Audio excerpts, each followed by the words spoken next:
Indo-British Advanced Pain Clinic, నొప్పి మాయం surgery దూరం. For appointments 9155515563. నమస్కారం, వెల్కమ్ టు ఐ డ్రీమ్. నేను మీ ఝాన్సీ. ప్రస్తుతం మనతో ప్రముఖ ఆధ్యాత్మికవేత్త, మహాభారతం రీసెర్చర్ బాలా అమ్మగారు ఉన్నారు. ఈరోజు కొన్ని మంచి విషయాలు అమ్మని అడిగి తెలుసుకుందాం. నమస్తే అమ్మ. నమస్తే అమ్మ. అమ్మ, శంఖం గురించి మాట్లాడుకుందాం ఈరోజు. అంటే శంఖారావం పూరించారు యుద్ధానికి అంటూ ఉంటారు. అలాగే శుభకార్యాలకి, అలాగే అశుభకార్యాలకి కూడా శంఖాన్ని వాడుతూ ఉంటారు. అసలు మన పురాణాల ప్రకారం, మన హిందూ ధర్మాల ప్రకారం శంఖానికి ఉన్న ప్రాముఖ్యత ఏంటి? ఆ శంఖాన్ని ఇంట్లో ఉంచుకోవచ్చా? అంటే చాలామంది చెప్తుంది ఏంటంటే ఇంట్లో శంఖం ఉండకూడదని చెప్తున్నారు. దీని గురించి మాకు తెలియజేయండి. చక్కటి ప్రశ్న. అసలు శంఖం ఎక్కడ పుట్టింది? నీటిలో పుట్టింది కదా. దానికి కంజహ అని కూడా పేరు. అంటే కమ్ అంటే నీరు, నీటిలో పుట్టింది కాబట్టి. నీటిలో పుట్టిన పద్మం పుట్టింది, శంఖం కూడా పుట్టింది. శంఖము అనేది మెయిన్గా దాని నుంచి మనకు వచ్చేది ఏమిటంటే శబ్దం. అవును, శంఖారావం. రవము అంటే శబ్దం అని అర్థం. శంఖారావం పూరించారు. శంఖం అనేసరికి మొట్టమొదటిగా మనకి భగవద్గీతలో పాంచజన్యం హృషికేశో దేవదత్తం ధనుంజయ పౌండ్రం తద్భం మహాశంఖం భీమకర్మ వృకోదర అని చెప్పి వాళ్ళకి ఒక్కొక్కడికి ఒక్కొక్క శంఖం ఉందిట. కృష్ణుడికే కాదు, భీముడికి ఉంది, అర్జునుడికి ఉంది, ధర్మరాజుకి ఉంది, అందరికీ శంఖాలు ఉన్నాయి. శంఖాన్ని పూరించి యుద్ధరంగాల్లో ప్రవేశించడం అది గుర్తు. శబ్దం మొదలు పెడుతున్నారు. ఈ శబ్దం ద్వారా మనకి పూజ మొట్టమొదట్లో ఘంటారావం చేస్తారు. ఘంటారావం, శంఖారావం అంటే ధ్వనికి సంబంధించినవి అవి. ధ్వని అంటే ఆకాశానికి సంబంధించింది. ఈ ధ్వని వలన మనకి కనిపించినటువంటి భూత ప్రేత పిశాచ రాక్షసులు ఎవరైతే ఉన్నారో వాళ్ళు దూరంగా వెళతారు. ఈ ధ్వనిని కొంతమంది వినలేరు. మనలోనే ఇటువంటివి వినడం కష్టంగా ఉంటుంది కొంతమందికి. అంటే ఆ చెడు ప్రభావం వాళ్ళ మీద ఉందని అర్థం. పూజ మొదలుపెట్టేటప్పుడు ఘంటానాదం చేస్తారు. అంటే వచ్చిన వాళ్ళు ఈ అదృశ్య రూపంలో ఏవైతే దుష్టశక్తులు ఉన్నాయో అవి వెళ్ళిపోవాలని ఘంటానాదం. పూజలో హారతి ఇచ్చేటప్పుడు, అలాగే నివేదన చేసేటప్పుడు, హారతి ఇచ్చేటప్పుడు దీపారాధన చేసేటప్పుడు శంఖారావం అనేది చేస్తూ ఉంటారు. మనం కాశీలో చూస్తూ ఉంటాం. ఆ గంగా హారతి ఇచ్చేటప్పుడు శంఖారావం చేస్తూ ఉంటాం. ఇది శుభానికి వినియోగిస్తారు.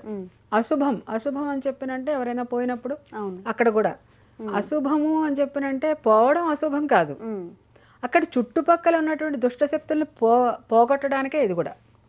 అక్కడ శంఖారావం చేసిన ఇదే ఫలితాలను ఇస్తుంది. అంతే. ఎక్కడైనా సరే మంచి చేసేటప్పుడు, మంచి వస్తువులు ఉన్నప్పుడు దుష్టశక్తులు ఎలాగైతే వస్తాయో పూజ చేసేటప్పుడు అక్కడ దుష్టశక్తులు మనకు కనిపించని రూపాల్లో ఉంటాయి. అలాగే ఒక మనిషి పోయిన తర్వాత దాని నుంచి వచ్చే బ్యాడ్ ఎనర్జీ అదంతా ఉంటుంది కదా, వాసనలు కానీ. వాసన ఇది అని చెప్పినంటే మళ్ళీ ఇది ఘ్రాణ శక్తికి. చనిపోయిన తర్వాత నెగిటివ్ ఎనర్జీ అనేది ఏదైతే ఉంటుందో ఆ నెగిటివ్ ఎనర్జీ రూపంలో వీళ్ళు ఈ దుష్టశక్తులు వస్తాయి కాబట్టి శంఖారావం అక్కడ. నెక్స్ట్, రోజు కూడా మనం ఇంట్లో ఉండొచ్చా? ఒకటి ప్రశ్న. రోజు ఉండడం వల్ల ఇంకా చెప్పాలి అంటే మనం దేవుడి దగ్గర ముగ్గు పెట్టేటప్పుడు పద్మం వేసి శంఖము చక్రము కూడా వెయ్యాలి. ఇది కూడా పురాణంలో ఉంది. నిత్యం కూడా దేవుడి దగ్గర అక్కడ మనం ముగ్గుతోటి పద్మం వేసి శంఖము బొమ్మ, చక్రం బొమ్మ, ఈ రెండు కూడా వెయ్యాలి. అలాగే పూజ గదిలో కూడా శంఖాన్ని ఉంచాలి. మనం ఊదినా ఊదకపోయినా అది ఉంచడం. శంఖ పూజ కూడా ఉంటుంది ప్రత్యేకించి. అంటే శంఖ చక్ర గదారూపం అంటారు, అంటే దేవుణ్ణి మనం అక్కడ పెట్టినట్టు కదా. అలాగా అంటే శంఖంలో పోస్తేనే కానీ తీర్థం కాదు అని కొంతమంది అంటారు. అవును, తీర్థం కొన్ని సందర్భాల్లో పెద్దవాళ్ళు ఇచ్చేటప్పుడు శంఖంలో పోసిస్తూ ఉంటారు మనకి తీర్థం. కొన్ని దేవాలయాల్లో కూడా అలా చేస్తూ ఉంటారు. ఎందుకమ్మా? అంటే ఏమైనా ఔషధ గుణాలు కూడా ఉంటాయి? వస్తాయి, దాంట్లో వస్తాయి. శంఖం అనేది ఎవరు తయారు చేసింది కాదు, అది స్వతహాగా పుట్టింది. అది దాంట్లో ఔషధీయ గుణాలు కూడా ఉంటాయి. అలాగే మనకి భారతంలో ఒక చోట విష్ణుమూర్తి తనకి ఇష్టమైనవి ఏమిటి అని చెప్తూ నాకు అంటే ఇప్పుడు మట్టితో చేసినటువంటి చక్రం. చక్రం దేనికి ఇష్టమయ్యా నీకు? చక్రాన్ని మట్టితో చేసి నువ్వు పూజించు, దాన్ని నమస్కారం చెయ్యి అని అంటాడు. నీకు చక్రం దేనికి ఇష్టం అని చెప్పినట్టు చక్రంతోనే కదా నేను అసుర సంహారం చేశాను అని అంటాడు. అంటే శంఖం కూడా అక్కడ శంఖము చక్రము రెండు జంట, ఒకటి ఉంది ఒకటి లేదు అని కాదు, రెండు జంట. కాబట్టి అక్కడ శంఖాన్ని కూడా నువ్వు పూజించాలి అని చెప్పాడు ఆయన. తర్వాత ఒక వరాహం పంది కనిపిస్తే నమస్కారం చేయమన్నాడు. ఎందుకు నమస్కారం? అక్కడ నేను వరాహమూర్తిగా నేను భూమిని ఉద్ధరించాను కదా, అందుకు నువ్వు కనిపిస్తే నమస్కారం చెయ్యి.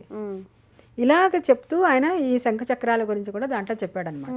కాబట్టి ఇంట్లో ఉండడం వల్ల ఇంకా మంచిది, ఇంటికి మంచిది, పెట్టుకోవచ్చు అంటారు. మనకి మంచిది, ఏమీ భయాలు అక్కర్లేదు. చక్కగా రోజు ఆ ముగ్గు కూడా వేయడం, పద్మము శంఖము చక్రం ముగ్గు వేయడం ఇది కంపల్సరీ చేయడం దేవుడి దగ్గర. శంఖాన్ని ఇంట్లో పెట్టుకోవడం వల్ల దానివల్ల దోషం ఏమీ లేదు, ఇంకా మంచిగా జరుగుతుంది. అమ్మ మీరు చెప్పినట్టుగా ముగ్గులు వేసుకునేటప్పుడు మనం పద్మం చక్రం శంఖం వేయాలి అని చెప్తున్నారు. నార్మల్గా ఇంటి ముందు వేసుకునే ముగ్గుల గురించి చెప్తున్నారా, లేకపోతే మనం పూజా మందిరంలో ఇవి వేసుకుంటే మంచిది అంటారా? ఎందుకంటే ఒక అపోహ కాదు, భయం ఉంటుంది కదా, దేవుడికి సంబంధించినవి తొక్కకూడదు అలా అని చెప్పి. లేదు, ఇంటి ముందర మనం ఏదైనా వేసుకోవచ్చు. ఇంటి ముందర మనం అది రంగవల్లిక కళ, అది ఆడవాళ్ళకి ఆర్ట్. అది బయట గుమ్మల్లోకి వచ్చేసరికి ఆడదాని ఆర్ట్ ఎక్కడుంది అని చెప్పినంటే ఆ ముగ్గులో తెలిసిపోతుంది ఆర్టిస్ట్ అవునా కాదా అని. అలా అని చెప్పి వేయని వాళ్ళందరూ ఇది అంటే ఆర్టిస్ట్ విషయం చెప్తున్నా, కళాకారిణి అనుకో. బయట ఏవైనా వేసుకోవచ్చు ముగ్గులు, తప్పులేదు. సరే ముగ్గు తొక్కకూడదు అని చెప్పినంటే ఎలా అవుతుంది? మనం గుమ్మల్లో వేసింది తొక్కకుండా మనం రాలేం. కాకపోతే కాలుతోటి రాయకూడదు, కాలుతోటి రాసుకోవడం, కాలుతోటి చెరపడం అలాంటివి చేయకూడదు. మనం ఏం చేసినా చేత్తో చెరపడమే మంచిది. అలాగే ఇది ఈ ముగ్గు, ఈ శంఖము పద్మము చక్రము ఈ ముగ్గు ఏదైతే ఉందో దీన్ని మన దేవుడి మందిరం ముందర వేయడం. ఎక్కడైతే పూజ చేసుకుంటున్నామో దాని మీద, దాని ముందర దేవుడి మందిరం ఇలా ఉందంటే దేవుడి ముందర కాస్త తుడిచేసి తడిబట్టతోటి అక్కడ మధ్యలో పద్మం వేసి చక్రము శంఖం వేయడం. ఇది మళ్ళీ మర్నాడు దాకా అలాగే ఉంటుంది. మళ్ళీ మర్నాడు మనం ఆ తడిబట్టతోటి మళ్ళీ పెట్టేసి మళ్ళీ మళ్ళీ దాన్ని ఏ రోజుకి ఆ రోజు వేసుకోవచ్చు. అమ్మ దేవుడి ముందు వేసిన ముగ్గుల్ని చీపురుతో తుడవద్దు అని అంటారు, నిజమేనా? అంటే చేత్తో తీయడం కానీ అలా చేయమని చెప్తూ ఉంటారు. అవును. ఒకవేళ పువ్వులు కానీ ముగ్గులు కానీ ఇవన్నీ కూడా అంటే ఇంట్లో అంతా వాడే చీపురు అక్కడ వాడకూడదు అని. ఓకే. మనం ఇంట్లో అన్ని చోట్ల మనం వాడేది చీపురు ఏదైతే ఉంటుందో అది అక్కడ వాడకూడదు అని. ఆ కాస్త మన తడిబట్టతోటి తుడిచేసి చేతితోటి తీసేస్తే సరిపోతుంది. పువ్వులైనా అంతే, అక్షతలు, తర్వాత ముగ్గు ఇవన్నీ కూడా అంతే. Okay okay. తడిబట్టతో తుడిచేస్తే తప్పేం లేదు, ఇబ్బంది ఏమి ఉండదు. ఇంకా వేసుకున్న తర్వాత మనం ఆ మర్నాడు తీసేయడం వల్ల ఏమన్నా అంటే తీయక తప్పదు. కొన్ని ఇలాగే చెయ్యాలని ఉంటుంది, దానికి మనం విపరీతంగా ఆలోచించాల్సిన అవసరం లేదు. అలా చేసుకుంటూ వెళ్ళిపోవడమే.